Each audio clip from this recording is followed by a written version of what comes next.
Assalamu alaikum wa rahmatullahi ta'ala barkatuhu, barkamu da sake sauraro ko a yau wannan sabon bidiyon. To a bidiyon mu yau za mu yi bayani akan wannan application wato Quickfi. Wannan application yana da matuƙar amfani kamar da kuke gani shine a nan za mu nuna muku yadda ake amfani da shi. Wannan application zai baka dama ka shiga cikin WhatsApp ɗinka cikin sauƙi kuma ka kira wani cikin sauƙi kamar da kuke gani. Idan ka shiga cikinsa kamar haka shine a nan,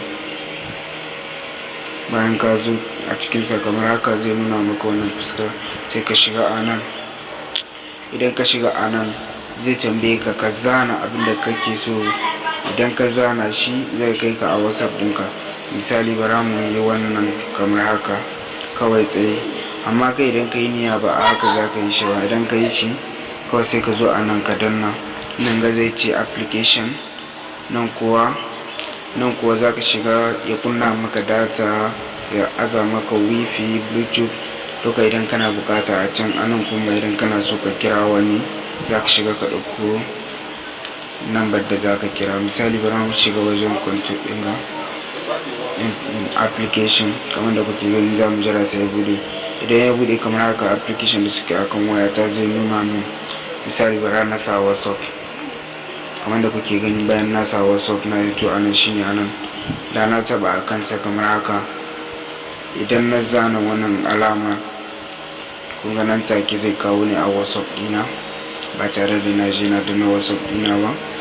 Idan kuma kana so ka sa lamba ne za ka dawo a cikinsa kamar da kuke gani, sai ka zo a nan ka taba shi kamar haka. Misali bara mu sa wannan kamar haka. Idan ka saka sai ka zo shi ma a nan ka taba, sai ka shiga a nan. Idan ka shiga za ka jira sai ya bude. Bara na sauke data na kamar da kuke gani, bayan ka jira sai ya bude za ka zo ka ɗauki lambar da kake so. Misali bara na gwada wannan lambar kamar da kuke gani, bayan na ɗauke ta sai na zo na taɓa OK. Bayan na taɓa OK kamar da kuke gani ya zo a nan. To misali da na zo a nan, nan fito a nan kawai na taɓa shi kamar da kuke gani. Zan zana wannan kamar da kuke gani, nan take zai kira min wanda nake bukata. Nan take ya kira. Idan kuma wifi ne kake so yana maka active, za ka zo a nan sai ka taba shi, shi ma sai ka zana kalmar da kai niyya kamar da kuke gani. wannan ita ce na zana, sai na taba shi a nan, sai na zo na shiga a nan shi ma kamar da kuke gani wifi.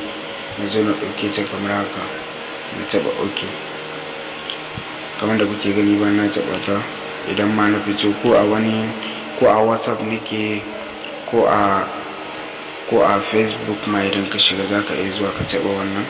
Kawai za ka zana wannan kalmar ne za ka gani take zai azama ka wifi kamar da kuke gani ya yi activate wifi na. Wannan application yana da matuƙar amfani. To wannan shine ƙarshen wannan shirin namu, sai mun sake sauraro kowa wani shirin na gaba. Muna roƙon ku da ku je ku danna muna subscribe a wannan tasha ta mai suna Sadiq Hashim TV domin samun sababbin shirye-shiryen mu idan mun ɗora.